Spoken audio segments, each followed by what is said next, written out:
Hello everyone and welcome back to more of the Fruit of Grisaia. Here we are on Sachi's route, and we got a little taste of her past. When she was a child, she did very well in academics and just cleaning and stuff like that, and she got praised for it, so she kept doing it because it made her happy, and it made her parents happy because they were workaholics, always stressed because they owned their own company, and things were going good, But, as we can see,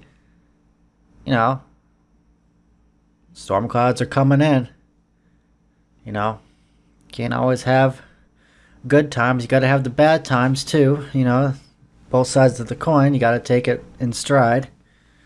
So, what's gonna happen? Well, we're gonna find out right now on more Fruit of Grisaia.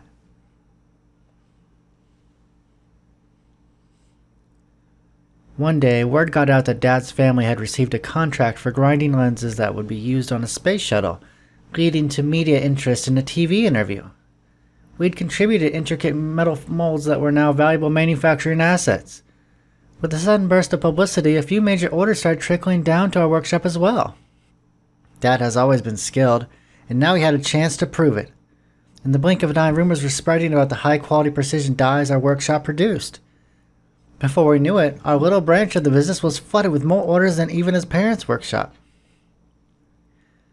A year or so after these events, my life had changed dramatically.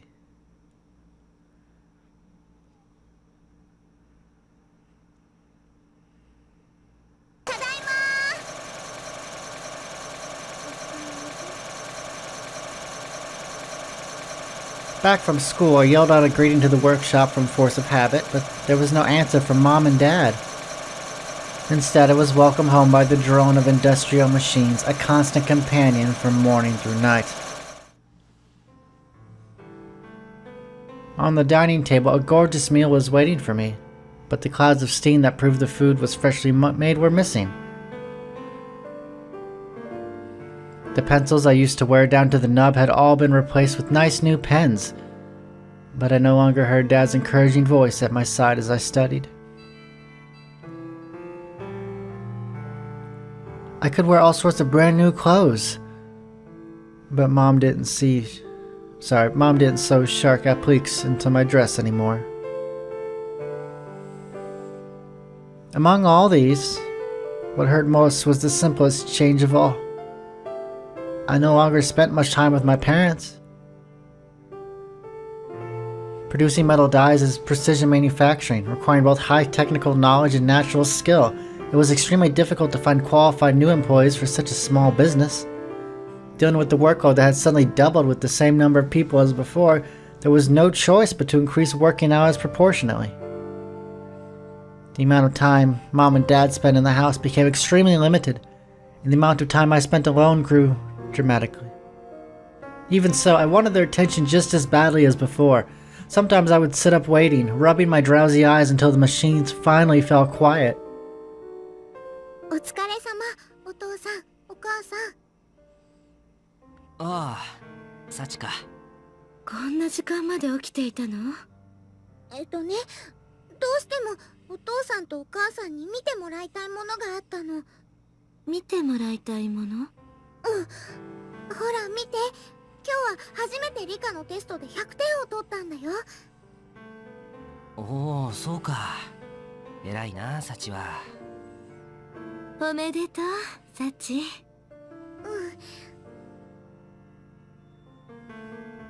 And when I did, my parents would still listen to what I had to say. But even then, they didn't smile like before. Their faces were always lined with exhaustion, their eyes dull. I knew they were busy because Dad's family had been on TV. I just had to tough it out a little longer and things would be back to normal. I did my best to believe that. I waited as patiently as I could for my parents to get less busy. But rather than diminishing, the work kept pouring in. Even after 3 months and half a year, the situation didn't improve in the slightest. In fact, things eventually got so frantic that my parents hired a housekeeper to look after things. She cooked and took care of the laundry in Mom's place. She accepted the handouts I brought home. When there was a parents' night at school, she was the one who showed up. The housekeeper was a diligent person who took her job seriously, and she was always nice to me. But that wasn't enough. I needed more. For some reason, I never felt particularly happy when the housekeeper patted my head gently and praised my achievements. It's all so hollow. So one day, taking advantage of a brief pause in the feverish activity in my parents' workshop, I rushed up to Mom and tried to show off my latest test. ごめんね、サチ。お母さん、これから取引先の会社さんに行かないといけないの。何時になったら帰ってくるの？多分、とても遅くなるから、また今度ね。Oh, poor girl. I feel so bad. せっかく苦手だった国語のテストで100点を取ったのに。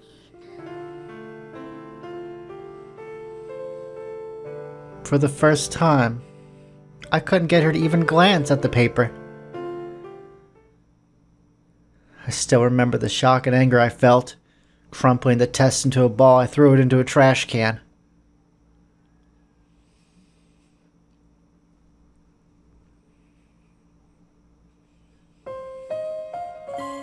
And on the night I turned 9 years old, neither Mom nor Dad were waiting for me. Instead, I was greeted by a feast our housekeeper had prepared and a pile of presents stacked up on the table. But I didn't have any slightest interest in the food in front of me, much less the colorfully wrapped boxes. This stuff isn't what I wanted.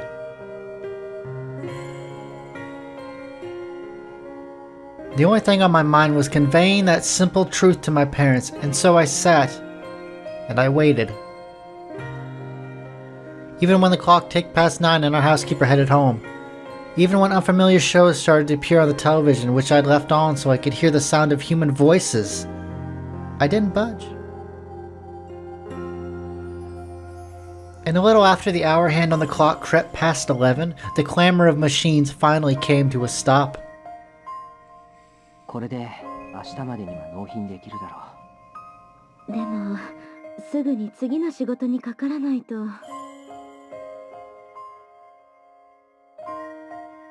そうだな。って、サチ。もしかして、私たちの仕事が終わるのを待っていてくれたの？そうか。それは悪いことをしたな。おお、そうだ。遅くなってしまったけど、9歳の誕生日おめでとう。おめでとう、サチ。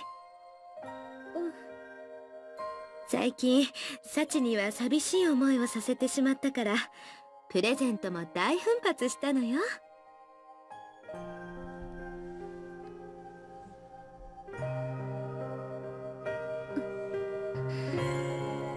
どうしたの？サチ、お腹でも痛くなった？よく見たら、ご飯も全然食べていないじゃないか。いらない。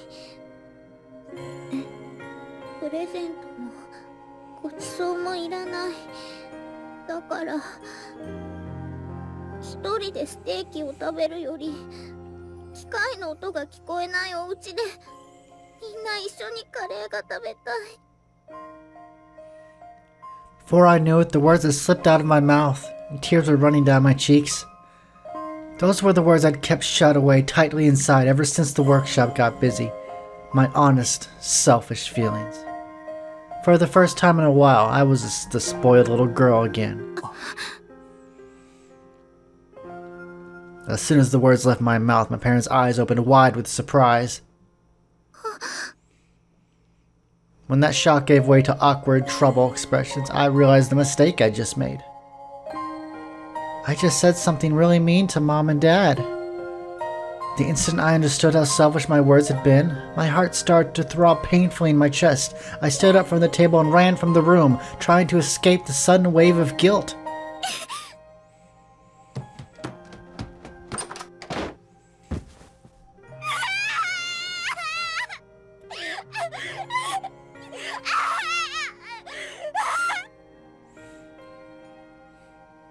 I was angry at my parents.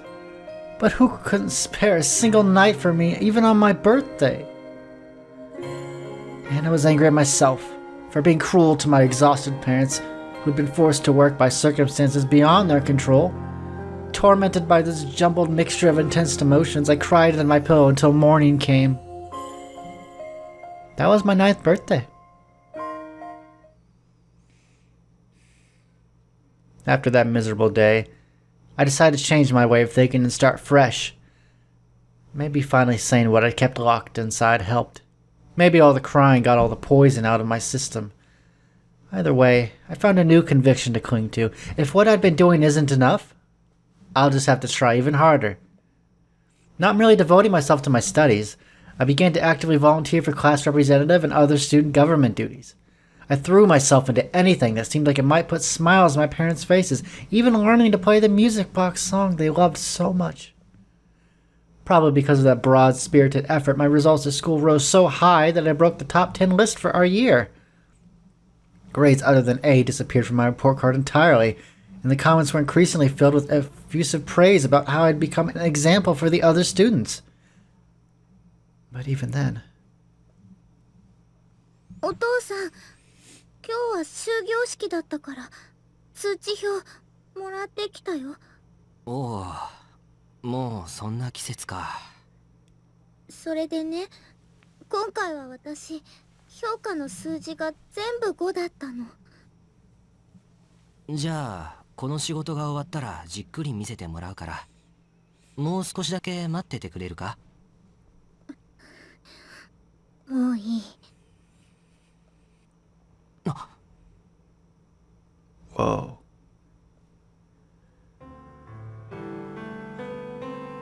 In the end, nothing changed. Even when I brought home a straight A report card for the first time, Mom and Dad didn't pay attention to me like they used to. If the best possible results weren't good enough, it could only mean that my parents had started to hate me. No matter how good my grades got, it wouldn't make them start loving me again. They were probably working really hard on their job so they could get enough money to run away together. The more I thought, the more dejected I felt. Why had I even bothered to try so hard all that time? Before I knew it, my legs had carried me to the neighborhood park where we'd once played together as a family. ここは何も変わらない。真ん中にある丸いベンチも、テントウムシの横にある砂場もずっと同じ。But I might never be able to play there again. Not like I had before. I'm the saddest kid in the world. Abandoned by my own parents. It was only a few moments after I'd convinced myself of this that I noticed the mysterious boy.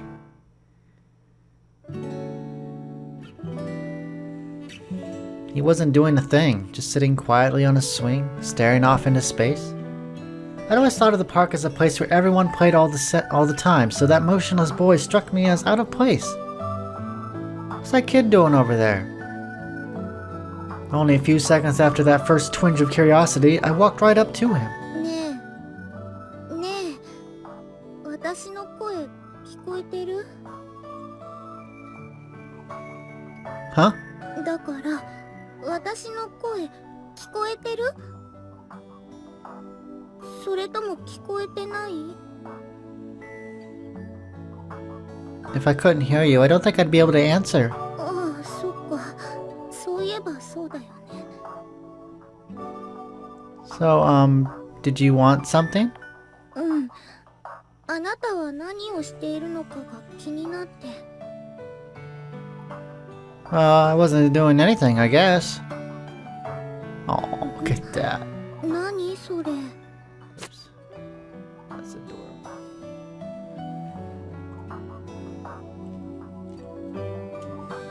Oh, look at that. It's precious. Well, my sister told me that sometimes people need to spend some time just doing nothing at all. へえ、あなたのお姉さんって面白いこと言う人なんだね。Yeah, that's what everyone says. でも公園は遊具がたくさんあるところなんだから、ブランコとかジャングルジムで遊んだ方が楽しいでしょ？そう思わない？ Yeah, you're probably right. じゃあ一緒に遊ぼうよ。 Huh? 私はここで遊びたいって思ってて、あなたも公園は遊ぶところだと思ってる。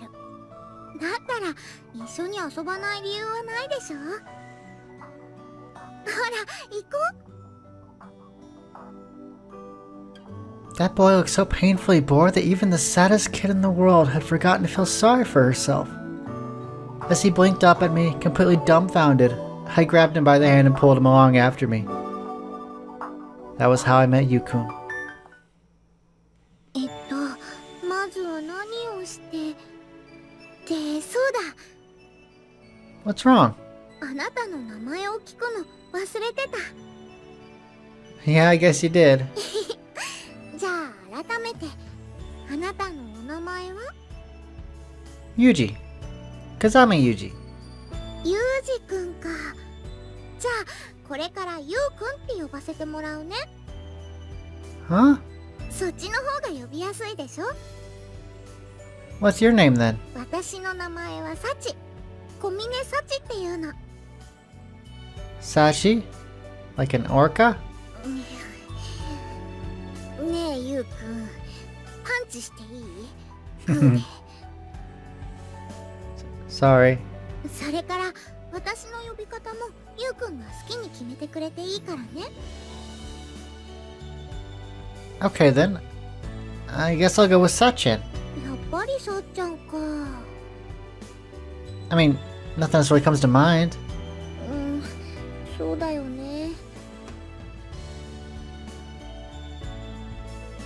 After this brief exchange of introductions, we immediately got down to the business at hand.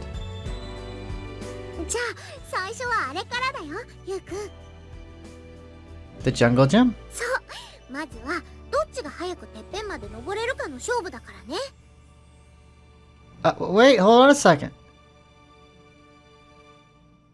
After deciding the event on a whim, I forcibly started the game. Yukun didn't have many suggestions himself, but when I pulled on his arm, he'd follow. Pretty heavy-handed, I know. Anyway, we must have been fairly evenly matched in reflexes and strength. Every game was a competitive match. I was always the winner, of course, but only by a narrow margin. This made the games much more fun, so I just kept going and going. Before I knew it, the sun had begun to sink below the horizon. Oh, I think I need to go home pretty soon. もうそんな時間になってたんだ。 Yeah, we ended up playing a whole lot. ごめんね、遅くまで付き合わせちゃって。 No, that's okay. I'll be fine as long as I head straight home. それならよかった。 Yeah. それじゃあバイバイ、ユウくん。 Bye. Thanks for playing with me today. I really liked it. Kind of weird for the person who got dragged around all day to say thanks to the person who was doing the dragging. It was also odd that I thought about Yukun the whole way back home. I ended up so lost in thought that I barely touched the meal our housekeeper had made for me. Once he actually started playing, I think he enjoyed it just as much as I did. But when I was trying to think of new games or when we stopped for a break, Yukun went right back to the expression I saw on his face at the start. Why was Yukun in that playground in the first place? It obviously wasn't to play. Maybe something bad happened in his home too.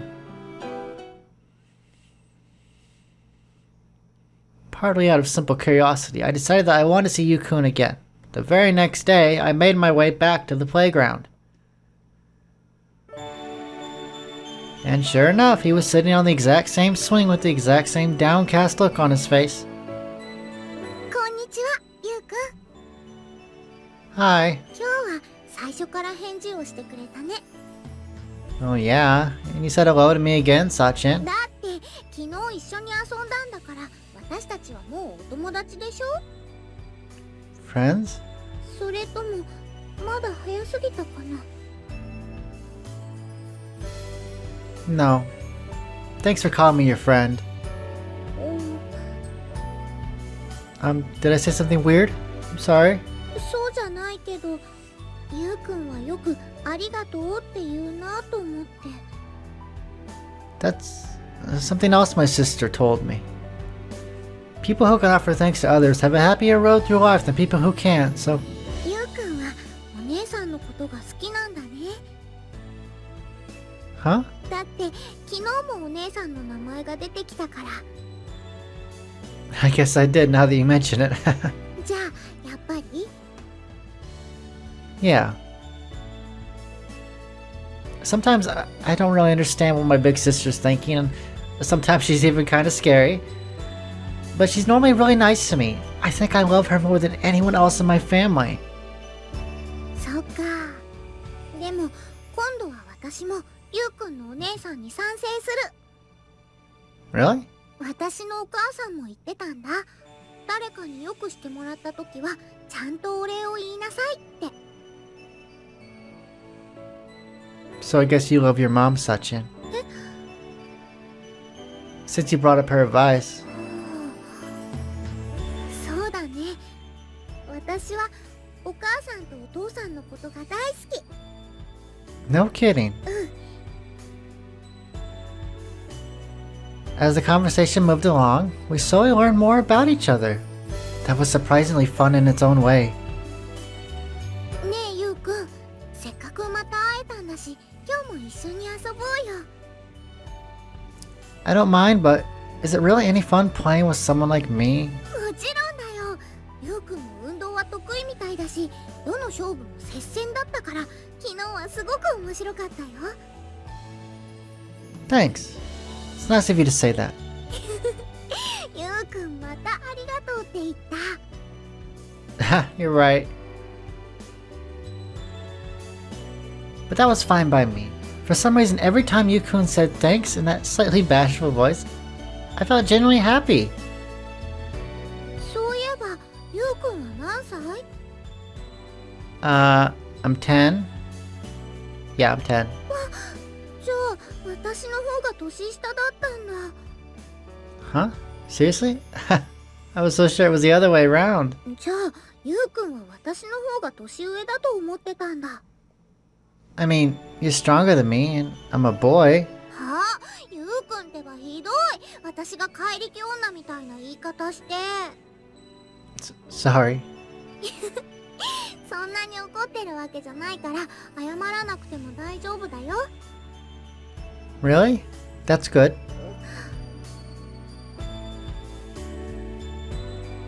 I'd only been trying to tease the slightly timid Yukun a bit.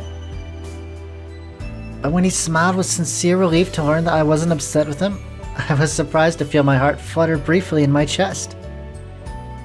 そういえば、ゆうくんはどうしてこの公園に来るようになったの？もしかして聞いたらダメなことだったかな？ No, it's okay. I just came here because I didn't want to be at home. やっぱり家で何か嫌なことがあったの？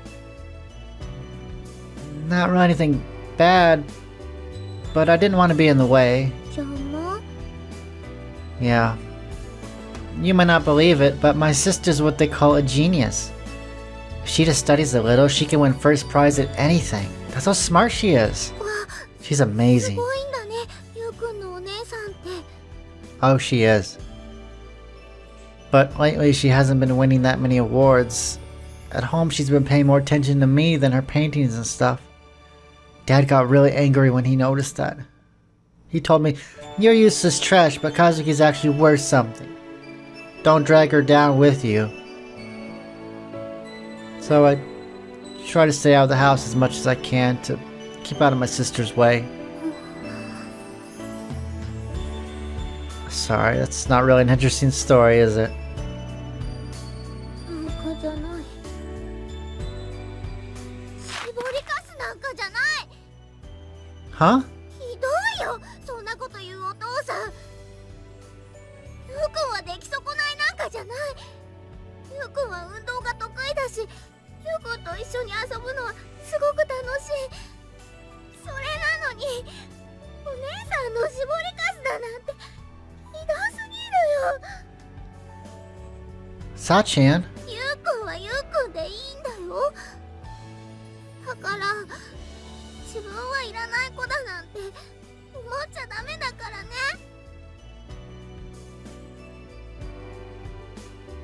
hadn't intended to cry. But I was really angry at Yuku's stupid dad. The way he didn't belong in his own home reminded me so much of my own problems. They sort of just got jumbled together in my mind. I couldn't help shouting that it wasn't true. That I wasn't unwanted. Sorry, don't cry, Sachin. 私の方こそごめんね。急に泣いちゃったりして。違う It's okay. Thanks for getting mad for me. の。私が怒ったの。Because something bad happened at home, right? But that doesn't matter. You still got angry because of what my dad said. だって、ゆうくんが出来損ないなんかじゃないと思ったのは本当だし。Yeah. So in return, I'll play anything you want today, for as long as you want. いいの？ Uh-huh. じゃあ、公園鉄人レースでもいい？ Playground Iron Man? これを初めてやろうとした時はお父さんが腰を痛めて途中でリタイアになっちゃったんだけど、最初は砂場のお城作りから始まって10回連続逆上がりとか運転2往復なんかもあって、最後は1回転できるまでのエンドレスブランコっていうプログラムなんだよ。That sounds a little... じゃあゆうくんが家に帰らないといけない時間まで昨日みたいに遊ぶ？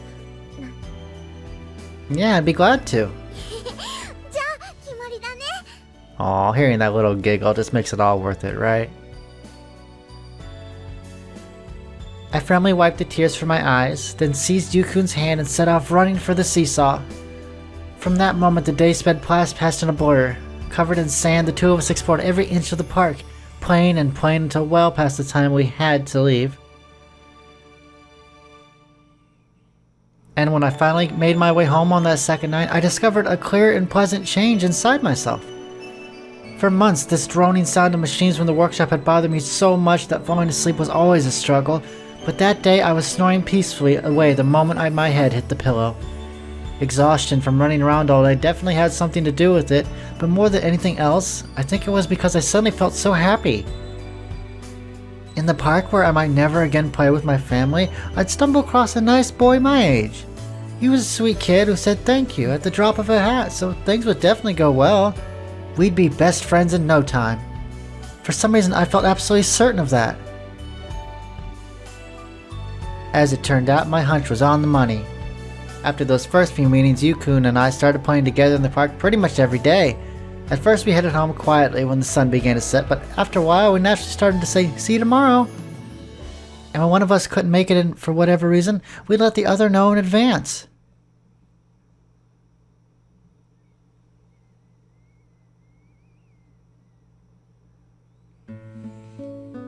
Sachin, what are you doing over there? 何ってゴミを拾ってるんだよ。 Yeah, but why? だって次にこの場所で遊んだ時綺麗だった方が嬉しいでしょ。 Wow, you're so thoughtful, Sachin. I mean, lots of people might think the same thing, but that doesn't mean they clean up the mess themselves. And you did it without even thinking about it.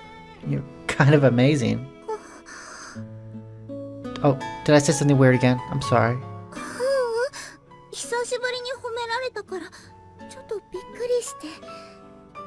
You haven't? 昔はね、私が頑張ったらお父さんとお母さんが褒めてくれてたんだけど、今は仕事が忙しいみたいだから。 Okay, in that case, I guess I have to take over that job for now. It doesn't seem hard to find stuff to praise about you. I think even I can handle that one.